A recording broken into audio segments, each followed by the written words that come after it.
Bismillahirrahmanirrahim. Assalamualaikum warahmatullahi wabarakatuh. Alhamdulillahirabbil alamin wa bihi nasta'inu ala umurid dunya waddin. Wassalatu wassalamu ala asyrafil anbiya'i wal mursalin nabiyyina wa habibina Muhammadin wa ala alihi wa ashabihi ajma'in. Wa man tabi'ahum bi ihsanin ila yaumiddin, amma ba'du. Alhamdulillah, senantiasa kita bersyukur kepada Allah Subhanahu wa taala yang telah memberikan banyak kenikmatan sehingga kita bisa berkumpul pada pagi hari ini dalam kondisi sehat walafiat. Seluruh kenikmatan yang Allah berikan ini menuntut syukur kita kepada Allah taala. Maka tidak lupa, tidak lelah kita senantiasa mengingatkan agar kita banyak-banyak bersyukur kepada Allah Subhanahu wa taala sehingga menjadi hamba Allah yang banyak syukurnya.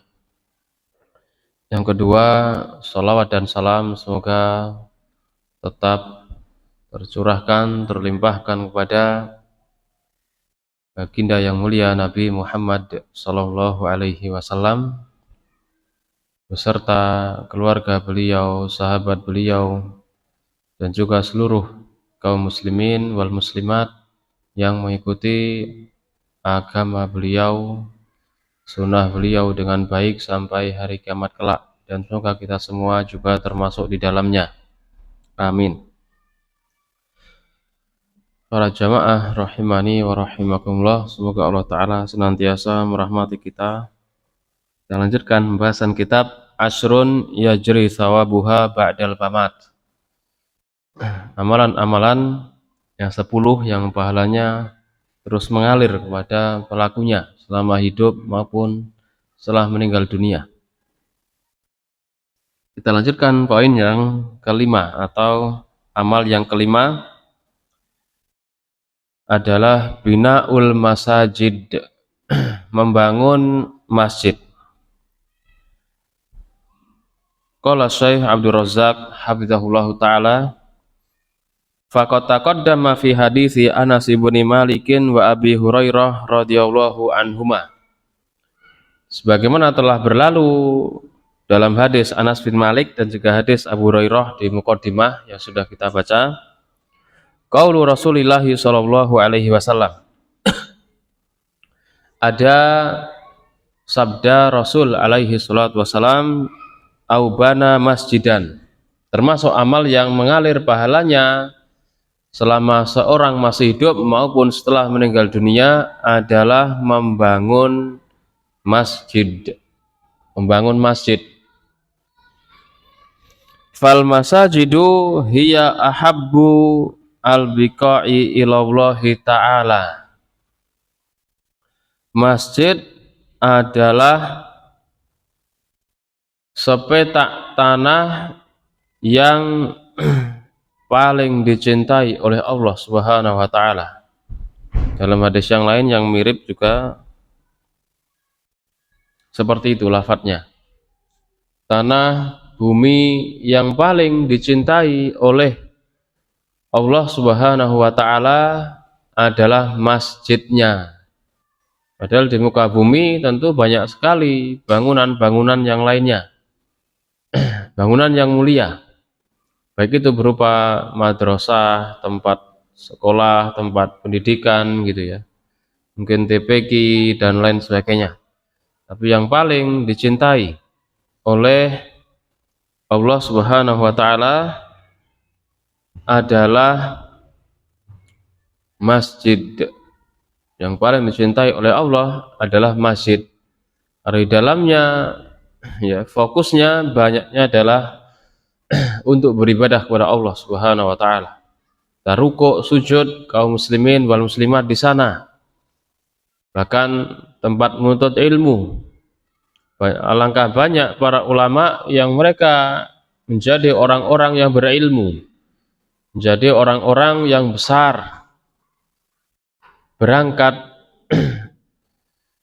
dalam perjalanan menuntut ilmunya adalah dimulai dari masjid-masjid Allah Subhanahu wa taala yang ada di muka bumi.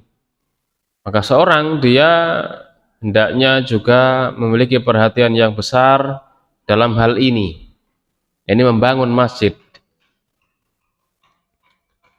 Kama dalat alaihi nususus syar'iyyah. Sebagaimana ditunjukkan oleh nas-nas yang syar'i tentang kemuliaan masjid, tentang dicintainya masjid oleh Allah Subhanahu wa taala. Faqad qala Rasulullah sallallahu alaihi wasallam. Rasulullah alaihi salatu wasallam bersabda, "Ahabbul biladi ilallahi masajiduha." Tanah tempat yang paling dicintai oleh Allah Subhanahu wa taala adalah masjid Allah Subhanahu wa taala. Dan sebaliknya, tempat yang paling dibenci oleh Allah Subhanahu wa taala napa kira-kira niki? Tempat yang paling dibenci napa? Pasar. Tapi jenengan seneng mboten diajak ke pasar? Lah, pripun? Seneng nggih napa lek dibelanjakan oleh suaminya? Lah, tambah seneng malah nggih. Tempat yang paling dibenci oleh Allah taala adalah pasar-pasarnya.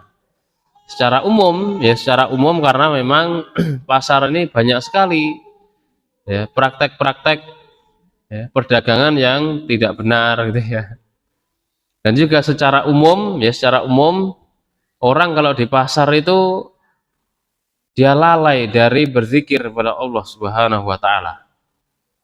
Dia lalai dari berzikir kepada Allah Subhanahu wa taala.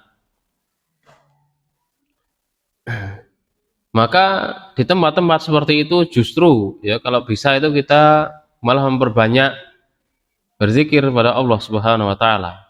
Jangan kalau masuk pasar berzikir mboten apa langsung mlebu ngono ae.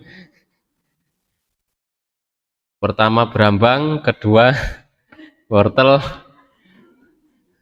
lomboke jangan sampai lali. Sudah pertama itu padahal diatur dalam syariat Islam tentang hal ini. Ketika seorang dia akan masuk pasar ini juga ada zikirnya, ada doanya.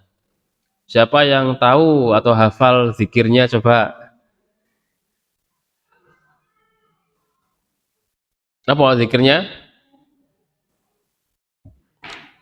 Ini biasa mlebu pasar nih wayahe apal nih. La ilaha illallah wahdahu la syarikalah lahul mulku walahul hamdu yuhyi wa yumitu wa huwa hayyun la yamutu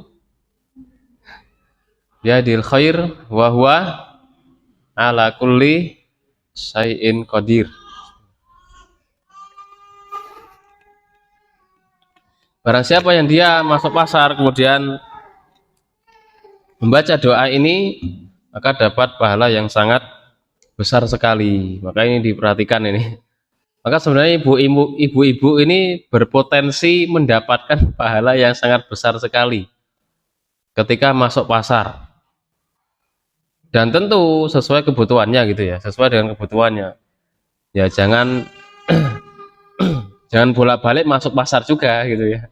Maksudnya sesuai kebutuhannya. Sesuai kebutuhannya sudah sangat sering sekali. Sesuai kebutuhan saja sudah sangat sering sekali. Maka justru di tempat-tempat seperti itu ditaruh zikir. Disyariatkan berzikir dengan pahala yang sangat besar karena secara umum ini banyak yang lalai mengingat Allah Subhanahu wa taala. Meskipun ini zikirnya umum ya berlaku bagi laki-laki dan perempuan. Hanya saja yang sering ke pasar niku biasanya bapak-bapak nggih. Kok bapak-bapak? Ibu-ibu maksudnya. Nah, itu juga jangan kita lupa zikirnya gitu nggih. Jangan lupa zikirnya. Ketika masuk pasar pun sebenarnya juga tidak mengapa, bahkan sangat ditekankan untuk kita berzikir kepada Allah Subhanahu wa taala setiap waktu, setiap tempat. Ya, ketika di pasar, ketika naik motor, naik mobil, berjalan, duduk, ya, kita zikir kepada Allah taala. Subhanallah, subhanallah, subhanallah, zikir yang mutlak. Astagfirullah, astagfirullah, tidak mengapa, diperbanyak, tidak perlu dihitung, ya, tidak perlu dihitung. Alhamdulillah, alhamdulillah, alhamdulillah, itu bisa, ya. Allahu Akbar, atau zikir yang lain, ya. Subhanallah walhamdulillah wala ilaha illallah wallahu akbar juga sangat bisa diucapkan di waktu-waktu di tempat-tempat terutama ketika di situ banyak lalainya manusia, yakni di pasar. Kita kembali lagi kepada materi. Ahabul biladi ilallahi masajiduha. Tempat yang paling dicintai oleh Allah Subhanahu wa taala adalah masjidnya, dan tempat yang paling dibenci adalah pasarnya. Maka seorang dia hendaknya punya perhatian yang besar. Disebutkan oleh Syekh Abdul Razak hafizahullahu taala, wal inayatu biha wa imaratuha min alamatil iman. Perhatian dengan masjid dan juga memakmurkan masjid termasuk tanda keimanan. Berarti orang yang beriman itu bisa dilihat tanda-tandanya, ciri-cirinya. Itu dengan dia perhatian dengan masjid. Sebaliknya, orang beriman tapi tidak perhatian dengan masjid. Nah, ini perlu dipertanyakan dengan tanda tanya besar. Bagaimana keimanannya? Kok dia bisa ya tidak perhatian dengan masjid? Karena termasuk tanda keimanan adalah seorang itu dia perhatian dengan masjid. Dan dia berusaha memakmurkannya. Dia berusaha memakmurkan masjid. Sebagaimana firman Allah Subhanahu wa taala, "Innama ya'muru masajidallahi man amana billahi wal yaumil akhir." Orang yang beriman kepada Allah taala dan juga kepada hari akhir, dia adalah orang yang memakmurkan masjid. Sangat tegas dan jelas Allah katakan, orang yang beriman kepada Allah dan beriman kepada hari akhir, dia adalah orang yang memakmurkan masjid. Kalau kita buat pemahaman kebalikannya, berarti orang yang tidak beriman, dia yang tidak memakmurkan masjid. Wal maksudu bi imaratil masajid amroni, dan maksud dari memakmurkan masjid itu ada dua hal. Maksud dari memakmurkan masjid itu bagaimana? Apa masjidnya digawe rame, dihias, nah itu ya.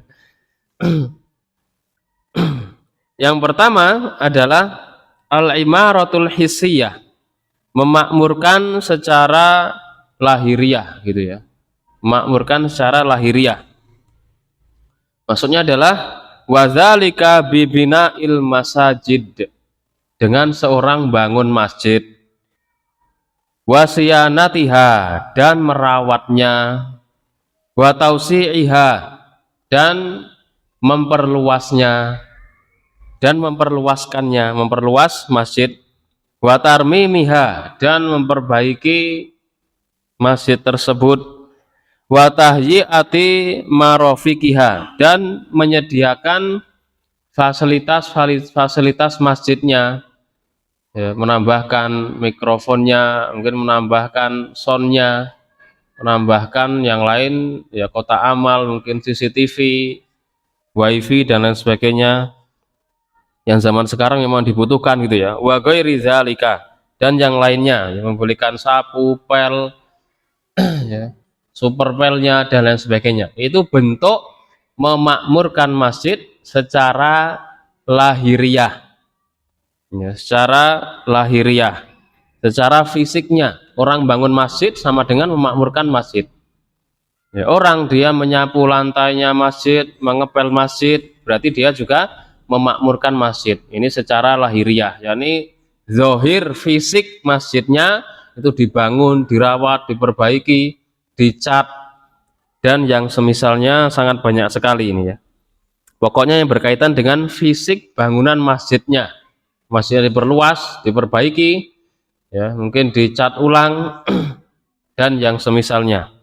Makna yang kedua, memakmurkan masjid maknanya adalah al-imaratul maknawiyah, memakmurkan secara maknawi.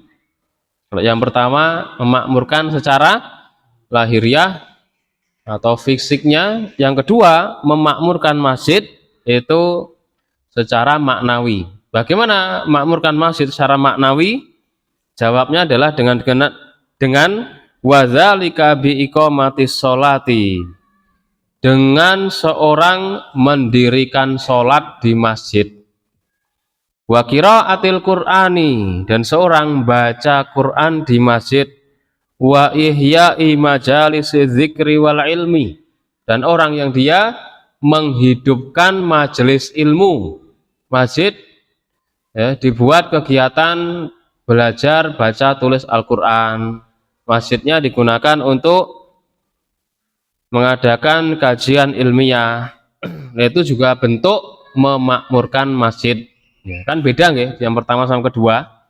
Kalau yang pertama masalah fisik masjidnya dibangun, diperbaiki, diperluas, ya dibersihkan, dipel, ya dikasih wewangian gitu ya. Adapun secara maknawi yaitu dengan didirikan sholat berjamaah, masjidnya digunakan untuk tempat belajar baca tulis Al-Quran, digunakan untuk tempat mengaji, taklim, majelis ilmu, itu adalah bentuk memakmurkan masjid. Dan yang semisalnya, misalnya digunakan untuk acara lomba-lomba gitu ya, juga boleh. Tapi lomba yang syar'i gitu ya, lomba yang syar'i. Adapun lomba yang lain ya tidak ya, jangan di masjid. Lomba tilawatul Quran tidak mengapa, lomba cerdas cermat tidak masalah, dan lomba-lomba yang lain yang menunjang ya ilmu syar'i dan jihad fisabilillah itu boleh. Adapun lomba-lomba yang lain maka ini ya boleh, tapi jangan di dalam masjid itu ya, gak karu-karuan ya jadinya. Insya Allah, tapi kita sudah tahu lah ya. Bahkan kalau masjid zaman dahulu, ya masjid zaman dahulu dipakai untuk latihan pedang-pedangan gitu ya, latihan gulat gitu ya, latihan panahan, jadi seperti itu. Dan gambaran masjid zaman Rasulullah alaihi salatu wassalam itu berbeda dengan zaman masjid zaman sekarang barangkali. Masjid zaman dahulu dia tanahnya itu ya tidak di keramik, ya tidak dibersihkan seperti kita yang disapu dipel, tidak. Tapi masjidnya adalah berupa tanah seperti itu aja. Cuma di samping kanan kiri, depan belakang ada batasnya gitu aja. Bahkan batasnya ya sekedar mungkin tiang gitu aja, bukan masjid seperti sekarang yang luar biasa.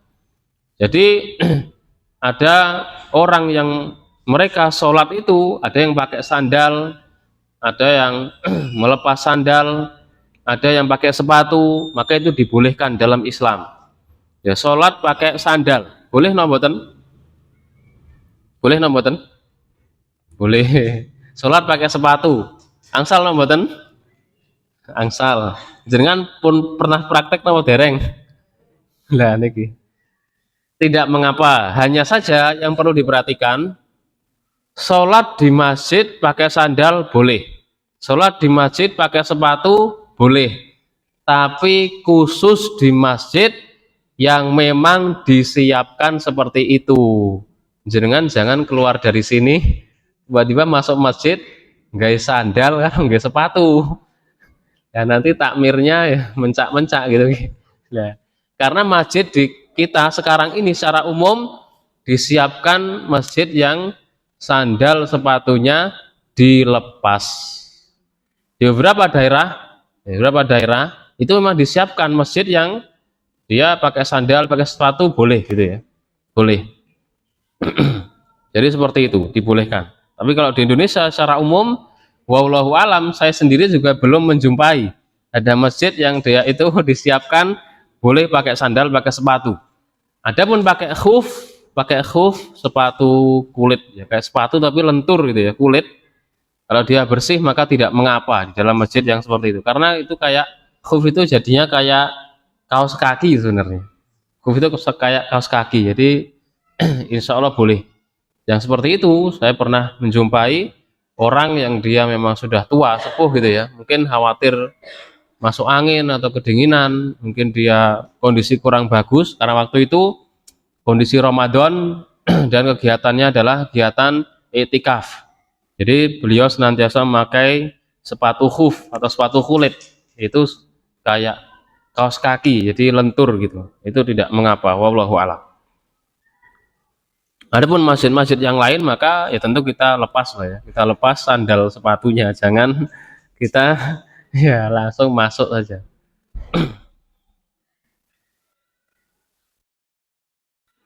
Faman bana masjidan lituqama fihi sholatu wa yutla fihi al-Qur'anu wa yuzkara fihi ar-Rahman wa yunshara fihi al-ilmu wa ijtami'a fihi al-muslimun 'alal khairi wal birri wasilah ila ghairi dzalika minal masalihil azimah.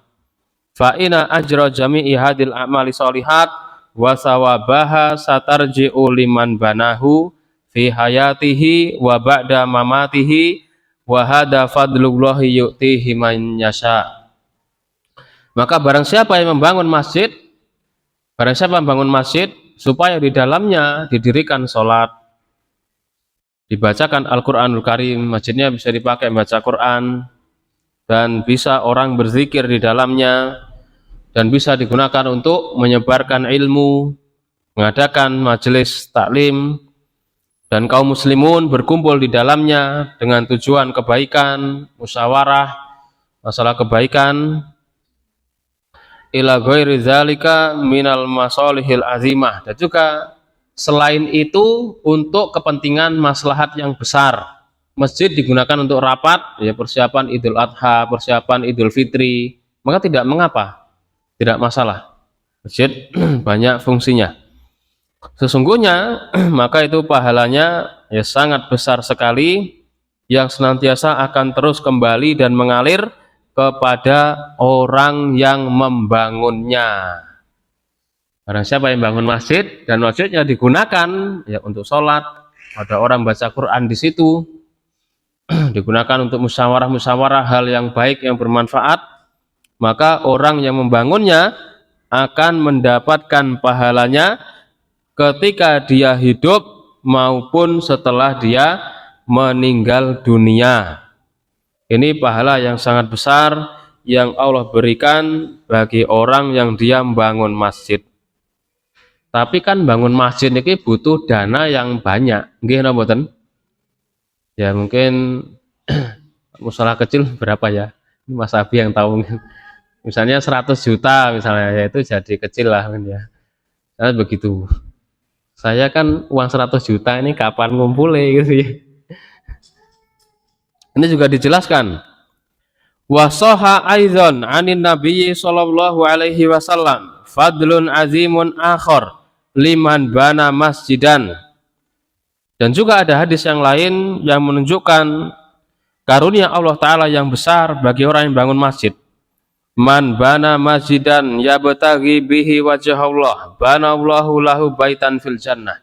Barang siapa yang membangun masjid tujuannya murni karena mengharapkan pahala di sisi Allah Subhanahu wa taala, maka dia akan dibangunkan rumah di surga. Jadi bangun masjid dia tujuannya memang mengharapkan pahala di sisi Allah Ta'ala, bukan karena ingin mendapatkan pujian, sanjungan, ingin disebut orang dermawan, bukan. Tapi tujuannya memang mengharapkan pahala di sisi Allah Subhanahu wa taala. Wa ajru bina'il masajid yasmalu man bana masjidan kamilan binafsihi wa man syaraka ghairahu bibina'ihi. Dan pahala bangun masjid ini mencakup bagi orang yang bangun masjid sendiri dan juga mencakup bagi orang yang bangun masjidnya itu iuran atau patungan. Jadi bangun masjid ini pahalanya mengalir bagi yang bangun masjid sendiri bisa, atau juga yang bangun masjidnya itu iuran, atau kalau zaman sekarang pakai donasi gitu ya. Berarti donasinya itu juga masuk, dia bisa mendapatkan pahala yang mengalir. Walau kanatil musyarakatu yasiratan, meskipun bantuannya bangun masjid itu sedikit. Nah, ini maksudnya yang bisa kita ambil barangkali ya. Mungkin kita memberikan uang ya 50 juta, 100 juta ini ya lumayan lah ya. Tapi kalau kita bantu 300.000, mungkin 500.000, kalau ada uang 1 juta misalnya, atau lebih kecil dari itu, maka juga masuk di dalamnya, termasuk orang yang bangun masjid. Bahkan ini berita kabar gembira, perhatikan. Fa'an Jabir al-Ansari radhiyallahu anhu anna Rasulullah sallallahu alaihi wasallam qala, Rasulullah bersabda, man bana masjidan lillahi kamafhasi qatatin au asghar banallahu lahu baitan fil jannah. Barang siapa yang bangun masjid, ya, sebesar sangkar burung atau yang lebih kecil dari itu, maka Allah Ta'ala akan membangunkan rumah baginya di surga. Barang siapa yang membangun masjid sebesar sangkar burung ya gitu ya. Ini untuk memotivasi, maka dibuat perumpamaan bangun masjid tapi sebesar sangkar burung. Lah sangkar burung itu cuma berapa gitu loh ya. Misalnya kita bangun sangkar burung mungkin habis. Yang kecil itu loh ya. Sangkar burung maksudnya ini kalau bahasa kita susuh manuk ya, susuh, bukan sangkar yang kotak-kotak pakai bambu, pakai kayu, bukan. Maksudnya sangkar burung yang dibuat burung bertelur itu loh ya. Dibuat burung bertelur itu. Mungkin bangun masjid tapi sekecil itu, punya andil tapi sangat kecil sekali, itu pun kata Rasulullah alaihi salatu wassalam, maka Allah Ta'ala akan membangunkannya rumah di surga. Apalah lagi orang yang dia mewakafkan tanahnya, mungkin bangun masjid sendirian, mungkin bangun masjid ya 3 orang, 2 orang misalnya, maka pahalanya ya sangatlah besar sekali. Dan ini barangkali kita belum bisa, juga ada motivasi dari Rasulullah alaihi salatu wassalam supaya kita tetap andil ya sebisa mungkin ya sesuai dengan rezeki yang Allah berikan kepada kita. Karena memang jatah rezeki itu sama apa beda? Berbeda-beda ya, jatah rezeki itu berbeda-beda, tapi hakikatnya semua itu cukup. Nah, semua itu cukup insya Allah selama seorang dia bisa menjalankan sholat, bisa menutup aurat, bisa menuntut ilmu, berkumpul dengan keluarganya, ya bisa menjalankan syariat Islam dengan baik. Itu merupakan karunia dari Allah Ta'ala yang sangat besar sekali. Adapun rezeki, kita usaha, bismillah, keluar rumah, bagaimana caranya? Bismillah usaha. Besar kecilnya rezeki yang kita dapatkan, nah itu memang sudah ada catatannya. Ya, kita usaha bismillah supaya mendapatkan rezeki yang berkah, yang halal. Kalau bisa yang banyak juga tidak mengapa, supaya bisa membantu juga yang lainnya. Itu amal yang kelima, membangun masjid, termasuk amalan yang pahalanya bisa mengalir ketika orang masih hidup maupun setelah dia meninggal dunia. Yang keenam, tibaatul masahif. Yang keenam adalah mencetak mushaf. Yang keenam, amalan yang mengalir pahalanya adalah mencetak mushaf. Taqaddama fi hadisi Anas ibni Malikin wa hadisi Abi Hurairah radhiyallahu anhuma.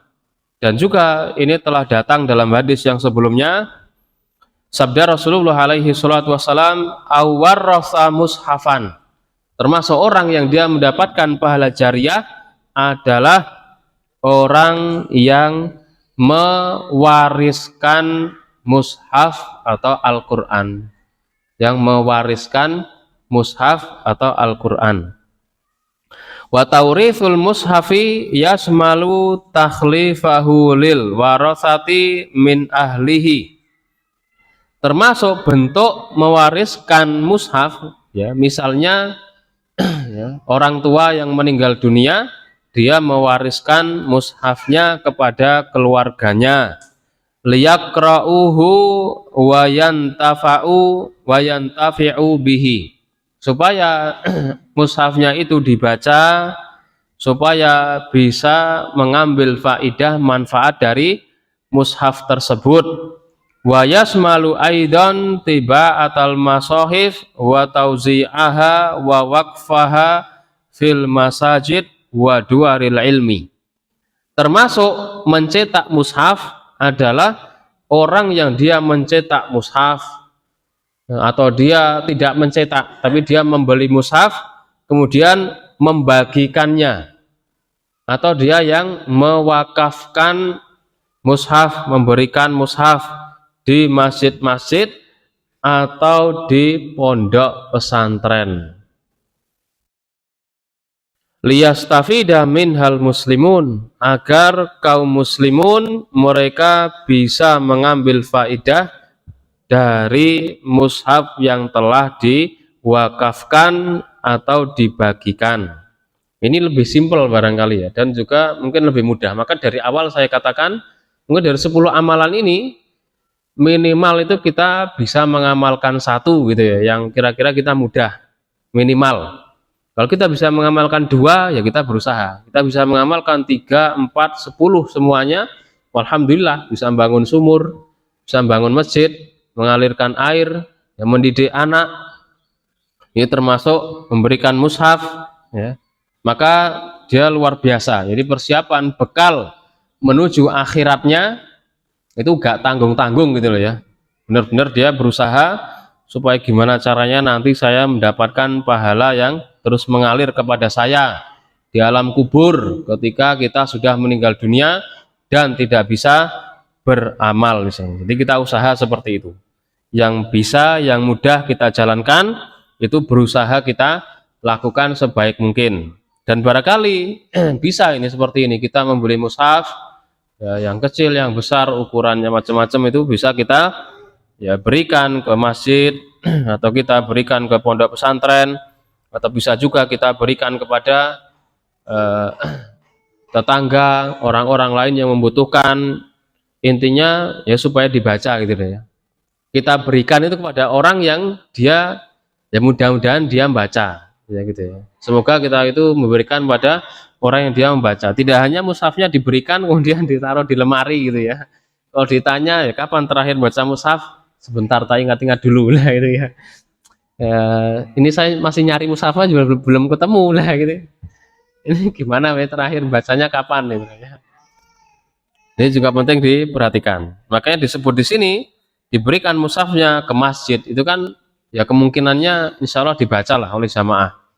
Kemudian juga diberikan ke pondok pesantren, insya Allah juga dibaca oleh santrinya. Nah seperti itu.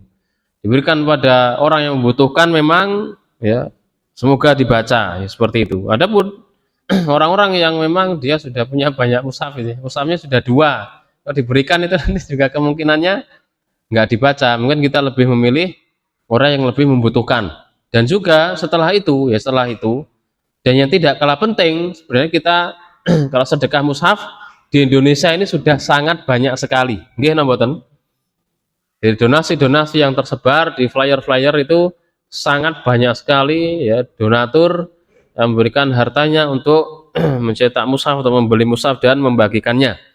Yang kurang itu adalah pengajar Al-Qur'annya. Tidak cukup untuk diberikan mushaf. Yang lebih penting itu adalah yang ngajari baca Al-Qur'an supaya mushafnya Al-Qur'annya itu terbaca. Itu barangkali yang lebih dibutuhkan zaman sekarang. Meskipun ya mushaf kalau ada yang belum punya ya kita berusaha memberikan. Dapat pahala jariah insyaallah. Tapi lebih penting kalau kita bisa mengajarkan orang baca Al-Qur'an, lah itu sangat luar biasa pahalanya. Faqulu man yaqra'u ayatan min hadhil masahif. Maka barang siapa yang membaca satu ayat dari Al-Qur'an ini, au yatadabbaraha, atau ada orang yang dia mentadaburi Al-Qur'an, au ya'malu bima fiha min hidayatin, atau ada orang yang dia mengamalkan petunjuk hidayah, mengamalkan hukum-hukum dalam Al-Qur'an, fa innal ajral azima sayarji'u liman warrasa hadal mushaf, maka pahala yang besar akan mengalir kepada orang yang memberikan mushaf tersebut, yang memberikan Al-Qur'an tersebut. Kalau kita memberikan Al-Qur'an, kemudian ternyata orangnya baca Al-Qur'an yang kita berikan tadi, kita berikan di masjid, orang-orang jamaah di masjid, ya, ngambil Qur'annya kemudian dibaca. Setiap ayat, bahkan setiap huruf yang dibaca oleh orang tersebut, kita akan mendapatkan pahala yang mengalir. Jadi seperti itu, ya, gambaran pahala yang didapatkan oleh orang yang dia mewariskan atau memberikan mushaf kepada ya, orang yang membutuhkan, atau pondok atau masjid dan lain sebagainya. Ini juga motivasi bagi kita. Saya kira ini tidak susah barangkali, ya, tidak susah. Mushaf yang murah 50.000 juga ada, lebih mahal mushaf hafalan dan sebagainya juga macam-macam gitu ya.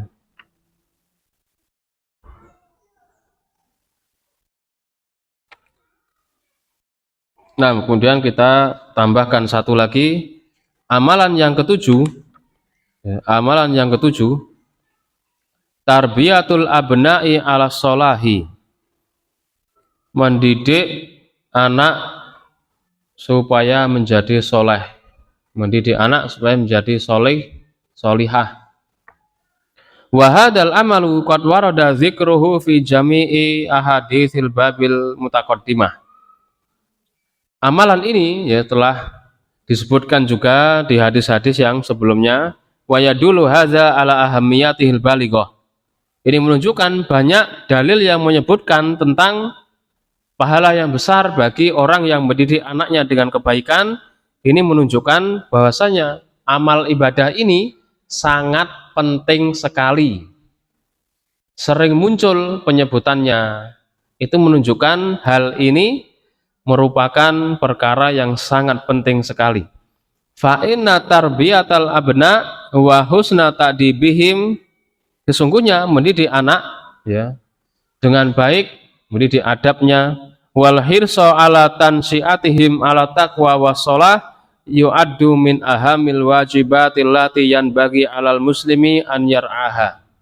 Dan mendidik anak supaya dia tumbuh berkembang di atas ketakwaan, di atas kebaikan, ini termasuk kewajiban yang paling wajib, yang paling penting, yang harus diperhatikan oleh kaum muslimin wal muslimat, terutama yang sudah menjadi bapak-bapak dan ibu-ibu gitu ya. Rata-rata kita semua ini bapak-bapak, ibu-ibu nih, begitu ya. Nah, itu merupakan tugas yang penting adalah mendidik anaknya masing-masing. Karena wahiyya min jumlatil amanatil azimah allati amarallahu azza wa jalla bihifziha.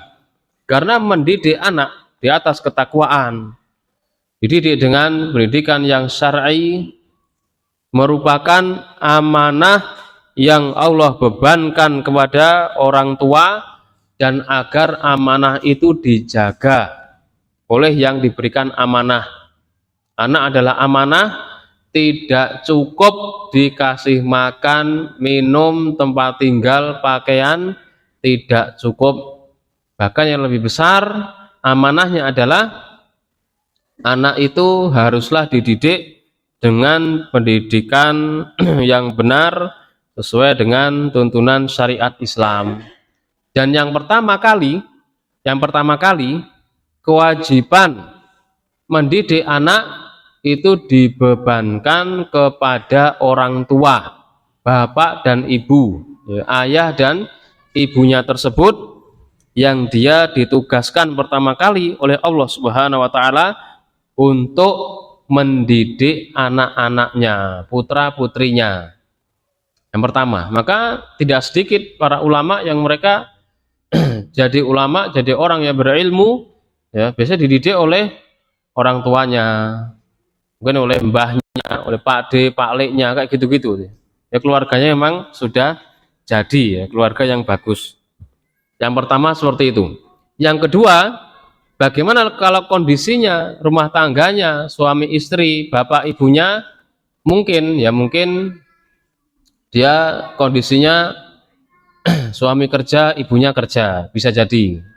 Mungkin kondisinya ayahnya yang kerja di luar banyak, ibunya mungkin saya hanya mencontohkan, kurang bisa mendidik misalnya. Bagaimana kalau kondisinya seperti ini? Atau sebenarnya ayah ibu kerja di rumah, online misalnya.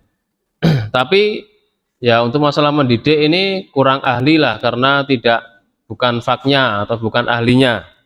Jawabnya adalah dengan ya ini sudah kita ketahui bersama, menitipkan anaknya di tempat pendidikan yang benar. Itu tugas dari orang tuanya. Jadi dua hal itu. Yang pertama sebenarnya anak itu tidak disekolahkan, ya itu tidak mengapa, tapi dididik yang benar di rumah, dididik tata cara makan minum yang benar, adabnya, akhlaknya, kemudian zikir-zikirnya, zikir-zikir harian, masuk keluar rumah, ya, masuk kamar mandi kaki kanan atau kiri? Kiri itu juga dididik dan dicontohkan oleh bapak dan ibunya, kayak gitu-gitu. Kemudian hal yang lain lebih besar ya tata cara wudhu, tayamum, tata cara sholat, tata cara mandi besar, tata cara ibadah-ibadah yang lainnya yang sifatnya praktis, yakni dipraktekkan harian setiap waktu itu, maka harus diajarkan. Kalau bisa bapak ibunya, maka dia luar biasa. Kalau bisa bapak ibunya mendidik seperti itu, maka ya dia menjadi luar biasa. Ya, dari sisi bapak ibunya punya ilmu ya, dan bisa untuk mendidik anaknya. Kemudian anaknya juga bisa lebih pergerakannya itu bisa lebih terbatas. Jadi kita usahakan anaknya itu mencari qudwah, mencari panutan, mencari teladan juga dari ya orang tuanya. Maka bagaimanapun orang tuanya ini harus menjadi orang tua yang solih dan solihah. Bahkan disebutkan cara mendidik anak, ya cara mendidik anak, bagaimana supaya anak itu menjadi anak yang solih, yang solihah. Yang pertama disebutkan para ulama, mencari istri yang solihah. Nah, gitu ya. Waduh, lah ini suami saya sudah nikah dengan saya, sedangkan saya ini solihah apa belum ya? Apa diarahkan istrinya nikah lagi, atau saya yang menjadi solihah lah gitu pilihannya. Maka diusahakan yang sudah menikah bagaimanapun caranya, ya dia ibunya berusaha menjadi ibu-ibu yang solihat, yang baik, yang menutup aurat, yang dia senantiasa berzikir pada Allah Ta'ala, yang menjaga kehormatannya, yang patuh kepada suaminya, dan dia izin kalau keluar rumah kepada suaminya, yaitu dijalankan syariat Islam, maka dia menjadi ya istri yang solihah, dan tidak lupa didoakan anaknya dengan doa-doa kebaikan. Nah, itu juga diperhatikan. Yang kedua tadi, kalau orang tua barangkali tadi mungkin harus kerja keluar rumah, nggak ada waktu, pulang-pulang capek, maka untuk mendidik anak tidak ada waktunya, tidak ada tenaganya, maka ya dia namanya dititipkan gitu ya. Dititipkan juga tidak mengapa, karena memang sudah ada lembaga-lembaga pendidikan yang siap menampung, istilahnya ya, menampung anak-anak yang dia mau dididik, diajari dengan benar. Tentu kita pilihkan juga lembaga pendidikan yang memang bagus ya, yang baik, yang mengajarkan kebaikan, bukan mengajarkan ya, kesyirikan, kebid'ahan, kemaksiatan dan lain sebagainya, tidak. Kita pilihkan bagi anak-anak kita pendidikan yang terbaik, pendidikan ya tarbiyah nabawiyah. Wa dzalika li anna sholahal abna sholahun lil mujtama wal usari wal biladi. Perhatikan, sangat penting sekali ini. Karena kesolehan anak itu adalah sama dengan kesolehan bagi masyarakat dan bagi keluarga dan juga bagi sebuah negara. Dan ini merupakan dakwahnya Rasulullah alaihi salatu wassalam. Kalau kita perhatikan, dakwahnya Nabi Muhammad itu fokusnya adalah memperbaiki individu, person-personnya, orang per orangnya. Rasul dakwah ya dari rumah ke rumah, awalnya sembunyi-sembunyi, kemudian terang-terangan. Itu kan yang didakwai kan orang-orangnya. Sehingga kalau orang per orang paham, terutama kepala keluarga paham, ya bapak-bapak ini paham atau calon bapak ini paham, maka dia bisa mendidik istrinya dan anak-anaknya dengan pendidikan yang baik, akhirnya menjalankan syariat Islam dalam satu keluarga dulu. Kita bayangkan kalau seluruh bapak-bapak ini ngaji semuanya, paham syariat Islam, diterapkan itu sholat, ya, di keluarganya, istrinya juga harus menutup aurat, ya, zakat juga bayar, waktunya puasa-puasa, maka akan terbentuklah keluarga-keluarga yang sholihah, suami, istri, anak-anaknya. Kalau sudah keluarga sholihah, maka nanti akan terbentuk sebuah komunitas, tetangga kanan kiri juga baik, satu RT menjadi baik, satu RW ngaji semua, mereka menjalankan syariat Islam, tidak ada yang keluar rumah tapi ya, mengumbar auratnya, tidak ada yang tidak sholat berjamaah laki-lakinya. Akhirnya satu ya, menjadi satu dusun, satu desa, satu kecamatan, satu pulau, ya satu negara menjadi negara yang baik. Itu mulai perbaikannya harus dimulai dari keluarga. Sebab keburukannya sebuah negara itu dilihat dari keluarga-keluarganya, person-person orang-orangnya. Dilihat kualitasnya seperti ini, maka negaranya juga seperti itu, kurang lebih sudah. Dan bukti yang nyata adalah praktek dakwahnya Rasulullah Muhammad alaihi salatu wassalam. Beliau memperbaiki person-person, orang perorangan dibentuk ya, dari satu orang, dua orang, keluarganya dibentuk semua, dinasihati semua supaya beribadah hanya kepada Allah Ta'ala. Akhirnya mereka menjalankan syariat Islam sekeluarga dulu aja, kemudian dakwah tersebar kepada orang-orang yang lain. Akhirnya sebuah keluarga itu kalau dia paham ya, dia harus menjalankan syariat Islam di dalam keluarganya dulu aja, maka akan terbentuk komunitas yang baik, satu RT yang baik, berawal dari keluarga-keluarga yang baik. Seperti itu cara memperbaiki ya, sebuah negara, bukan perbaikan dari atas gitu ya. Kalau perbaikan dari atas itu caranya tidak benar, bahkan tidak bisa. Rasulullah dakwahnya pun juga dari bawah, dan itu yang berusaha kita contoh, itu berusaha yang kita terapkan. Maka kita dakwahnya ya seperti ini, memperbaiki orang perorangan, bukan kita langsung ingin mendemo Pak Presiden supaya ya turun dari jabatannya kemudian diganti ya, orang lain yang dikira soleh misalnya. Maka tidak akan bisa. Seandainya pun yang sampai di kursi pemimpinan sekelas Umar bin Khattab radhiyallahu taala anhu, maka rakyatnya itu belum siap menerima syariat Islam gitu loh ya. Rakyatnya belum siap menerima syariat Islam. Waktu azan toko harus ditutup semuanya. Ya. Jangan malah ya azan Jumat malah banyak yang ngopi di warung, itu harusnya ditutup kemudian harus berangkat ke masjid. Itu kan harus diberantas istilahnya. Lebih besar daripada itu, kesyirikan harus diberantas, para dukun ya, ada yang berbahasa Suryani itu kan juga yang banyak merusak, ini kan harus diurus seperti itu sebenarnya, supaya tidak ya menyesatkan umat, ya supaya tidak menyesatkan umat. Itu kan kalau langsung diterapkan dari atas tidak akan bisa, belum siap masyarakatnya, belum siap mereka meninggalkan riba, tapi harus didakwai dari bawah supaya masyarakatnya siap dulu. Kalau ada yang bertanya, wah berarti kan waktunya lama. Nggih napa mboten? Waktunya kan lama, ini butuh waktu berapa tahun? Berapa puluh tahun, berapa ratus tahun? Jawabnya adalah kita tidak dibebankan oleh Allah Subhanahu wa taala untuk merubah sebuah negara. Itu hal yang mustahil bagi kita manusia. Itu tugasnya Allah Subhanahu wa taala. Tugasnya kita adalah merubah diri kita sendiri dan juga menasehati keluarga kita atau orang-orang yang berada di bawah tanggungan kita. Selesai perkara. Tidak dibebankan kita mati harus Indonesia dalam kondisi luar biasa baik.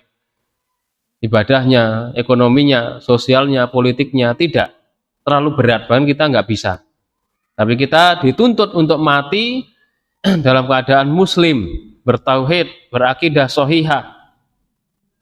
Kita dituntut untuk mati sudah bayar zakat, sudah puasa. Itu yang bisa kita jalankan, maka sangat masuk akal sekali. Dan itu yang berusaha kita praktekkan, ya mendakwai person-person orang-orang ya sebagaimana yang kita jalankan sekarang. Butuh waktu lama, tidak mengapa. Tidak mengapa. Istilahnya tidak harus kita ini ya hidup dalam kondisi melihat kejayaan Islam, tidak harus. Yang harus itu kita mati di atas tauhid. Kita mati ya di atas kebaikan. Kita meninggal dunia dengan bekal yang ya sangat mencukupi. Itu yang dibebankan oleh Allah Subhanahu wa taala. Adapun kita meninggal dunia dalam kondisi Indonesia sudah harus menjalankan syariat Islam 100%. Ini terlalu berat. Bahkan kita tidak bisa, mustahil kita jalankan. Maka Allah Subhanahu wa taala ya maha adil sekali ketika membebankan kita perkara-perkara yang memang kita bisa dan mampu melakukannya. Sholat 5 waktu, bisa napa mboten? Bisa napa mboten? Bisa. Puasa Ramadan, bisa napa mboten? Bisa. Ya, membayar zakat bisa bagi yang mampu. Ini hal-hal yang bisa ini yang kita dibebankan oleh Allah Ta'ala, kita penuhi, selesai perkara. Selesai perkaranya. Adapun kita mati, kemudian nanti mungkin 50 tahun lagi, 100 tahun lagi, Islam berjaya, tidak mengapa, tidak masalah. Kita tidak bisa melihat ya kejayaan Islam waktu itu. Dan mau nggak mau, ya mau nggak mau, meskipun orang-orang kufar, mereka benci dengan kebangkitan Islam, mau nggak mau, Allah Ta'ala akan ya, menguatkan Islam, mengokohkan Islam, dan memenangkan Islam di atas seluruh agama. Maka kesolehan anak itu berdampak pada kesolehan masyarakat, kesolehan keluarga, kesolehan sebuah negara. Itu yang diperhatikan. Karena ketika anak dia itu dididik dengan pendidikan yang benar, maka mereka akan fayad'una lahum bil khair. Mereka akan mendoakan orang tua dengan doa kebaikan. Wa yas'aluna Allaha lahumul maghfirah war rahmah, dan anak akan ya, meminta kepada Allah Ta'ala supaya orang tuanya diampuni oleh Allah, supaya orang tuanya dirahmati oleh Allah Ta'ala. Kalau setiap anak, coba kita bayangkan, setiap anak paham akan tugas ini, setiap anak mendoakan orang tuanya sendiri sudah. Setiap anak mendoakan orang tuanya sendiri. Itu akan sudah menjadi hal yang sangat baik sekali, hal yang sangat besar bagi kaum muslimin. Oh, anak saya ini alhamdulillah bisa mendoakan saya. Itu kan nggak setiap orang gitu loh ya, nggak setiap anak itu dia tahu tugasnya mendoakan orang tua. Itu nggak setiap orang tahu, nggak setiap anak tahu. Nah, itu yang berusaha kita jalankan supaya anak-anak kita menjadi anak yang solih ya, solihah, supaya diantaranya dia mendoakan orang tuanya ketika hidup, orang tuanya atau setelah meninggal dunia. Wa hadza mimma yantafi'u bihil mayyit fi qabrihi, dan ini yang bermanfaat bagi orang yang meninggal dunia ketika dia di alam kubur. Ya, doa anaknya akan sampai kepada orang tuanya, bapak ibunya. Bal jami'u thawabi a'malihi musholihah min sholatin wa shadaqatin wa birrin wa ihsanin yakunu lil walidaini misluhu. Dan yang penting ini perhatikan, dan seluruh amal solih yang dilakukan oleh anak, maka orang tuanya otomatis akan mendapatkan pahalanya. Perhatikan ini, seluruh amal solih yang dilakukan oleh anak, maka orang tua, bapak ibunya otomatis akan mendapatkan pahalanya. Jadi kalau enggak kita buat, kita cetak, kita usahakan anak kita menjadi anak solih, itu gimana mungkin mereka bisa beramal solih sehingga pahalanya mengalir kepada orang tuanya. Maka sering kita sampaikan pada santri-santri kita, ya, supaya mereka betah di pondok juga, supaya mereka fokus menuntut ilmu. Antum di sini membaca Quran 1 juz, insya Allah orang tua antum, ibu antum yang lagi nyuci piring di rumah, semoga mereka dapat aliran pahalanya dari antum yang berusaha menjadi anak solih, yang beramal solih di sini. Meskipun orang tuanya di luar pulau, orang tuanya di luar kota, ya, lagi nyuci piring, lagi nyapu, lagi istirahat, ya, mereka biarkan berjuang. Antum berjuang di sini untuk beramal solih supaya orang tuanya juga bisa mendapatkan pahalanya, panenan kebaikannya. Li'annahuma ahsana fi tarbiyatihim wa ta'dibihim, karena kedua orang tua telah berbuat baik kepada anaknya dan orang tua telah memberikan pendidikan yang baik kepada anaknya. Fahuma sababu ba'da taufiqillahi ta'ala fi solahihim, maka orang tua adalah sebab, ya, setelah taufik dari Allah Ta'ala, sebab kesolehan anaknya. Kama qala Nabiyyu sallallahu alaihi wasallam, Rasulullah bersabda, inna auladakum min kasbikum, sungguhnya anak-anak adalah bagian dari usaha kalian. Makanya amal ibadah yang dilakukan oleh anak itu pahalanya bisa mengalir kepada orang tuanya. Bahkan di akhirat nanti diceritakan oleh Rasulullah alaihi salatu wassalam, ada orang yang dia kok derajatnya di surga semakin meningkat, kok derajatnya bisa tinggi, dia masuk surga, tapi kok masuk surganya yang tinggi ya. Kalau dia ingat-ingat, padahal saya ini amalannya pas-pasan gitu loh ya. Sholat 5 waktu alhamdulillah, sholat duha jarang atau hampir nggak pernah. Saya sholat ya, sunnah yang lain juga jarang rawatibnya. Puasa juga jarang karena saya kerja capek, lelah dan lain sebagainya, butuh tenaga ekstra, maka tidak bisa. Tapi kalau saya masuk surga, ya alhamdulillah dapat surga yang tingkat tinggi, derajatnya tinggi. Ketika dia heran, kaget kok bisa seperti itu, dia tanya. Maka dikatakan kepada dia, ketika dia tanya, anna hadza, kok bisa saya bisa dapat surga derajat yang tinggi, tingkat yang tinggi, kelasnya kelas tinggi? Maka dijawab, istighfari waladika laka, engkau bisa mendapatkan derajat yang tinggi di surga ini disebabkan karena istighfarnya anakmu bagimu. Karena anakmu senantiasa beristighfar, minta ampun kepada Allah Ta'ala, ya, berdoa kepada Allah Ta'ala supaya ya kedua orang tuanya diampuni oleh Allah Ta'ala. Makanya engkau ya bisa mendapat syafaat, mendapat aliran pahala dari doanya anakmu tersebut. Nah, kita kan menjadikan anak kita seperti itu kan butuh usaha di dunia ini. Anak kita, mungkin anak kita didik, anak kita berikan nasihat, kalau nggak bisa mungkin kita sekolahkan, kita pondokkan dan yang semisalnya.